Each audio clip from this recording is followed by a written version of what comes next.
ಇನ್ನು ನೋಡಿ ಎಂತೆಂಥ ವಿಸ್ಮಯಗಳಿವೆ ಅಂತಂತಂದರೆ, ಇದು ನೋಡೋಕ್ಕೆ ಹೊರಗಡೆ ಮನೆ, ಆದರೆ ಒಳಗಡೆ ಹೋದರೆ ಪುರಾತನವಾದಂಥ ದೇವಾಲಯ. ನಿತ್ಯ ಪೂಜೆ ಆಗುತ್ತೆ ಅವರ ಮನೆಯಲ್ಲಿ. ಈಗ ಮನೆಯ ಸಹಿತವಾಗಿ ಆ ದೇವಸ್ಥಾನವನ್ನು ವಶಕ್ಕೆ ಪಡಿಬೇಕು ಅಂತ ಸರ್ಕಾರ ಯೋಚನೆ ಮಾಡ್ತಾ ಇದೆ. ನಿರಂತರವಾಗಿ ಪೂಜೆ ಮಾಡ್ಕೊಂಡು ಬಂದಿರುವಂಥವರು ಆಯಿತು ನಮಗೆ ಪರಿಹಾರ ಕೊಡಿ, ನಾವು ಬಿಟ್ಟು ಹೋಗ್ತೀವಿ ಅಂತ ಕೂಡ ಹೇಳಿದ್ದಾರೆ.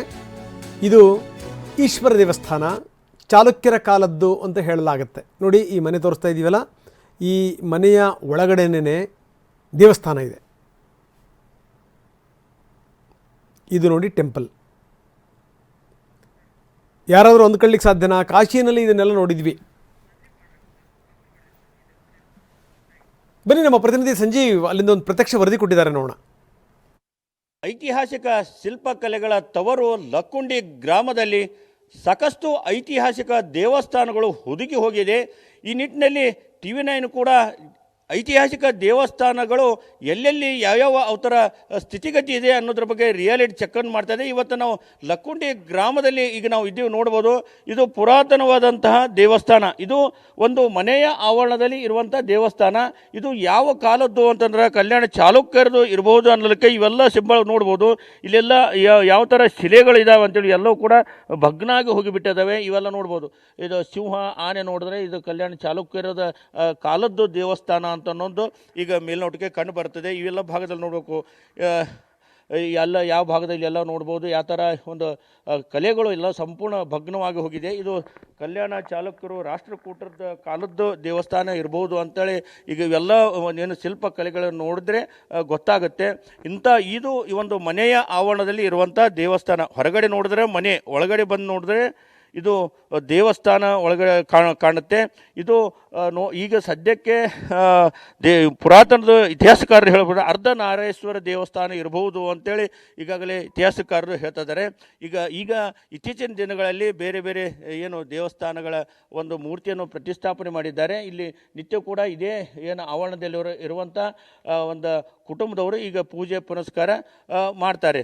ಇದು ಈ ಒಂದು ದೇವಸ್ಥಾನ. ಇದು ಹೊರಗಡೆ ನೋಡಿದ್ರೆ ಮನೆ ಕಾಣುತ್ತೆ, ನೋಡ್ಬೋದು. ಆದರೆ ಒಳಗಡೆ ಹೋದರೆ ಇಲ್ಲಿ ಒಂದು ಈಶ್ವರ ದೇವಸ್ಥಾನ ಇದೆ ಅಂತೇಳಿ ಹೇಳ್ತಾ ಇದ್ದಾರೆ. ಯಾಕೆಂದರೆ ಈಗಾಗಲೇ ಆ ಒಂದು ಈಶ್ವರ ದೇವಸ್ಥಾನ ಹೇಗಿತ್ತು ಅಂತನ್ನೋದ್ರ ಬಗ್ಗೆ ನಾವು ನಿಮಗೆ ತೋರಿಸ್ತೀವಿ. ಒಳಭಾಗದಲ್ಲಿ ಇದು ಮನೆ ಒಳಗಡೆ ಹೋದರೆ ಒಂದು ದೇವಸ್ಥಾನ ಕಾಣುತ್ತೆ. ಯಾಕಂತಂದರೆ ಇದು ಸುಮಾರು ಈಗಾಗಲೇ ಅದು ಹೂತು ಹೋಗಿದೆ ನೆಲದಲ್ಲಿ. ಯಾಕಂತಂದರೆ ಇದು ಇತಿಹಾಸ ತಜ್ಞರ ಪ್ರಕಾರ, ಈ ಮನೆಯವ್ರು ಹೇಳೋ ಇತಿಹಾಸ ತಜ್ಞರು ಬಂದು ಪರಿಶೀಲನೆ ಮಾಡಿದಾಗ ಇದೊಂದು ಈಶ್ವರ ದೇವಸ್ಥಾನ ಇಲ್ಲಿ ಇತ್ತು ಅಂಥೇಳಿ ಹೇಳಿದ್ದಾರೆ ಅಂತ ಅನ್ನೋ ಮಾತು ಕೂಡ ಹೇಳಿದ್ದಾರೆ. ಈ ಒಳಗಡೆ ಈ ಸದ್ಯಕ್ಕೆ ಯಾವುದೇ ಮೂರ್ತಿ ಇಲ್ಲ.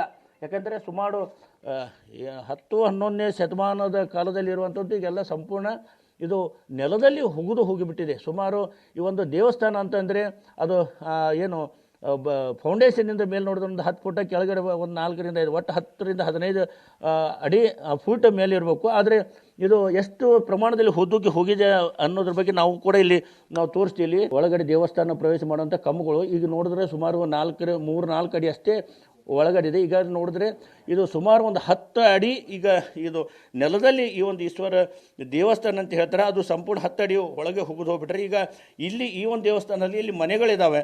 ಇಲ್ಲಿ ಸಾಕಷ್ಟು 4ರಿಂದ 5 ಕುಟುಂಬಗಳು ಇದೇ ಆವರಣದಲ್ಲಿ ವಾಸ ಮಾಡ್ತಾ ಇದ್ದಾರೆ. ಈಗ ಈ ಕುಟುಂಬದವರನ್ನು ಮೊದಲಿಗೆ ನಾವು ಮಾತನಾಡಿಸೋಣ. ಸರ್, ನೀವು ಎಷ್ಟು ವರ್ಷಗಳಿಂದ ಈ ಮನೆಯಲ್ಲಿದ್ದಿರಿ? ಎಷ್ಟು ತಲೆಮಾರಿನಿಂದ ನಿಮ್ಮ ಕುಟುಂಬ ಈ ಮನೆಗಳ ಇಲ್ಲಿ ವಾಸ? ನಾವು 4ನೇ ತಲೆಮಾರಿ ರೀ ನಮ್ಮದು. ನಮ್ಮ ಅಜ್ಜಾರು, ಅವರು ನಮ್ಮ ಅಜ್ಜಾರ್ಕಿಂತ ಅವ್ರ ಅಜ್ಜಾರು ಅದಾರೆ. ಇಲ್ಲಿ ಈಶ್ವರ ದೇವಾಲಯ ಅಂತಂದು ಇವರು ತಜ್ಞರು ಬಂದು ಹೇಳ್ತಿದ್ದಾರೆ. ನಾವು ಗುರುಮಠ ಅಂತ ನಾವು ಅಂತಿದ್ದೀವಿ ರೀ. ಅವರು ಈಶ್ವರ ದೇವಾಲಯ, ಇದು ಗುರುಮಠ ಅನ್ಬೇಡ್ರಿ, ಈಶ್ವರ ದೇವಾಲಯ ಅನ್ರಿ ನೀವು ಅಂತಂದು ಹೇಳಿದಾರೆ. ಈಗ ನಮ್ಮಲ್ಲಿ ಮಾನಸ್ವಾಮಿ ದೇವಸ್ಥಾನ ಅಂತ ನಾವು ಅಂತಿದ್ದೀವಿ ರೀ. ಅವ್ರು ಏನಂದ್ರೆ ಅರ್ಧನಾರೇಶ್ವರ ದೇವಸ್ಥಾನದು ಮಾನಸ್ವಾಮಿ ಅಲ್ಲ, ಅರ್ಧನಾರೇಶ್ವರ ದೇವಸ್ಥಾನ, ಪುರಾತನ ಕಾಲದಾಗಿದ್ದನ ದೇವಸ್ಥಾನ ಅದು. ನೀವು ಇದನ್ನ ಅನ್ನಬಾಡ್ರಿ ನೀವು ಅಂತ ಹೇಳಿದಾರೆ ಅವರು. ನೀವು ಎಷ್ಟು ವರ್ಷಗಳಿಂದ ನೀವು ವಾಸ ಮಾಡ್ತಾ ಇದ್ದೀರಿ? ಈಗ ನಮ್ಮಪ್ಪಾರು, ನಮ್ಮ ಅಜ್ಜಾರ್ ಕಡೆಯಿಂದ ಅವರು ಒಟ್ಟು 4 ತಲೆಮಾರು ಅಂತ ನಮಗೆ ಗೊತ್ತು ರೀ. ಅದಕ್ಕಿಂತ ಮೊದ್ಲಾಗ ಅವರು ಎಷ್ಟು ತಲೆಮಾರು ಅವ್ರು ಅದಾರೇನ್ರಿ ಅವ್ರಿಗೆ ಗೊತ್ತು ರೀ. ಅದು ನಮಗಂತೂ ಇಷ್ಟ ಗೊತ್ತು ರೀ. 4 ತಲೆಮಾರು ಅನ್ನೋದು ಅಷ್ಟಾಗಿ ಗೊತ್ತು ರೀ ನಮ್ಗೆ. ಇಲ್ಲಿ ನಿಮ್ಗೆ ಗೊತ್ತಿರೋ ಪ್ರಕಾರ ಈ ಒಂದು ಗವಿ ಒಳಗೆ ಏನು ಮಾಡ್ತಿದ್ರು ನಿಮ್ಮ ಹಿರಿಯರು ಅಂತ? ನಮ್ಮ ಹಿರಿಯರು ಇಲ್ಲಿ ಅಜ್ಜಾರ್ ಹಿಂದಕ್ಕೆ ಪೂಜೆ ಮಾಡ್ಕೊತಿದ್ದಾರೆ. ಅವರು ಪೂಜೆ ಮಾಡ್ಕೊಂಡ ದೇವಸ್ಥಾನ ಅಂತ ನಾವು ಅಂತಿದ್ದೀವಿ ರೀ. ಈಗ ನಿಮ್ಮ ಮನೆಯೊಳಗೆ ಈ ದೇವಸ್ಥಾನ ಇದೆ, ಇದು ಬಿಟ್ಟು ಕೊಡು ಅಂದ್ರೆ ನೀವು ಬಿಟ್ಟು ಕೊಡ್ತೀರಾ ಅಂತ? ನಾವು ನಮ್ಗೆ ಸೂಕ್ತ ಪರಿಹಾರ ಕೊಟ್ರೆ ನಾವು ಬಿಟ್ಟು ಕೊಡ್ತೀವಿ ರೀ, ನಾವು ಬಿಟ್ಟು ಕೊಡಕ್ಕೆ ರೆಡಿ ಇದೀವಿ ರೀ ನಾವು. ಈಗ ನಿಮ್ಮ ಮನೆ ಸಂಕೀರ್ಣದ ಆವರಣದಲ್ಲಿ ಎಷ್ಟು ದೇವಸ್ಥಾನಗಳಿದಾವೆ ಈ ಥರ ಕಾರಣಕ್ಕೆ? 2 ದೇವಸ್ಥಾನ ಅದಾವೆ ರೀ, ಇದು ಒಂದು ರೀ ಅದು ಒಂದು ರೀ, ಇವು 2 ದೇವಸ್ಥಾನ ರೀ, ಒಂದು ಬಾವಿ, ಅದೊಂದು ಮಂಟಪ ರೀ, ಇವು ಬಿಟ್ಟರೆ ಮತ್ತೇನಿಲ್ಲ ರೀ. ಈಗಾಗಲೇ ಲಕ್ಕುಂಡಿ ಗ್ರಾಮದಲ್ಲಿ ಇಂಥ ಸಾಕಷ್ಟು ದೇವಸ್ಥಾನಗಳು ಈ ಥರ ಹುದುಗಿ ಹೋಗಿದ್ದಾವೆ. ಹೀಗಾಗಿ ಈ ನಿಟ್ಟಿನಲ್ಲಿ ಸಂಪೂರ್ಣ ಲಕ್ಕುಂಡಿ ಏನು ಅಭಿವೃದ್ಧಿಗೆ ಆಗಿ ಈಗಾಗಲೇ ಕುಟುಂಬಗಳ ಜೊತೆ ಮಾತುಕತೆ ಮಾಡಲಾಗಿದೆ. ಅವರಿಗೆ ಸೂಕ್ತವಾದಂಥ ಪರಿಹಾರ ನೀಡಿ ಇವೆಲ್ಲ ದೇವಸ್ಥಾನಗಳು ಪ್ರಾಧಿಕಾರದ ವಶಕ್ಕೆ ಪಡೆದು ಸಂಪೂರ್ಣ ಜೀರ್ಣೋದ್ಧಾರ ಮಾಡುವಂಥ ಪ್ಲ್ಯಾನ್ ಕೂಡ ಹಮ್ಮಿಕೊಳ್ಳಲಾಗಿದೆ ಅಂತ ಮಾತು ಹೇಳಿದ್ದಾರೆ. ಕ್ಯಾಮ್ರಾಮನ್ ಶಂಭು ಜೊತೆ ಸಂಜೀವ್ ಪಾಂಡ್ರೆ, TV9 ಗದಗ್.